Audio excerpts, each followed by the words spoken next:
प्राकृतिक सौंदर्य और विभव भरा कलाहांडीर विकास पर्व में जोड़ी है आउ एक फर्द।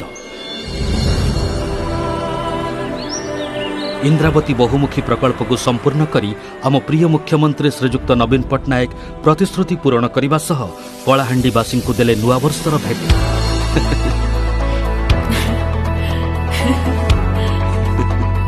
600 मेगावाट जल विद्युत उत्पन्न सहित यह बहुमुखी जल प्रकल्पर परिकल्पना करा जाइछि। पर्यायक्रमे बाम केनाल माध्यम 60,000 और दक्षिण केनाल माध्यम 42,000 हेक्टर जमी जलसेचनर सुविधा दि जाई सारिछि। हाथी नदी उपरे निर्माण होइथिबा मंगलपुर ब्यारेज माध्यम अपर इंद्रावती योजना अंतर्भुक्त भूतल लिफ्ट केनाल 987 कोटी ऊर्ध्व टंका व्यय निर्माण करा जाइछि। हीरापुर ठारू बेहरा पर्यंत 43 किलोमीटर अधिक दैर्घ्य केनाल द्वारा 26,000 हेक्टर अधिक जमी पाइप जोगे जलसेचित होई परिबो।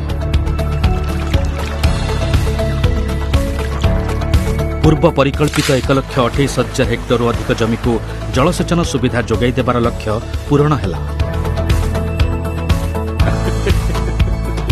एही लिफ्ट केनाल व्यवस्था द्वारा विभिन्न ब्लॉक चाषी को भूतल पाइपलाइन द्वारा जलसेचनर सुविधा मिलिबो। एहा द्वारा चाषीकूल और कलाहांडीवासी हेबे उपकृत।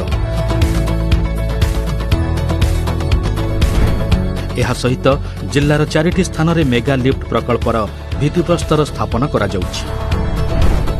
मदनपुर रामपुर ब्लॉक दत्ताठारे महानदी अववाहिका सांदुल नदी उपरे ब्यारेज निर्माणर घोषणा जिल्लावासी को जलसेचन और पानीय जल जोगाण में सहायक हेब। प्रिय मुख्यमंत्री श्री नवीन पट्टनायक करकमल अपर इंद्रावती लिफ्ट केनाल व्यवस्थार लोकार्पण, विभिन्न प्रकल्पर भित्तिप्रस्तर स्थापन और योजना कलाहांडीवासी सर्वांगीन उन्नति को आहुरी त्वरान्वित करिब।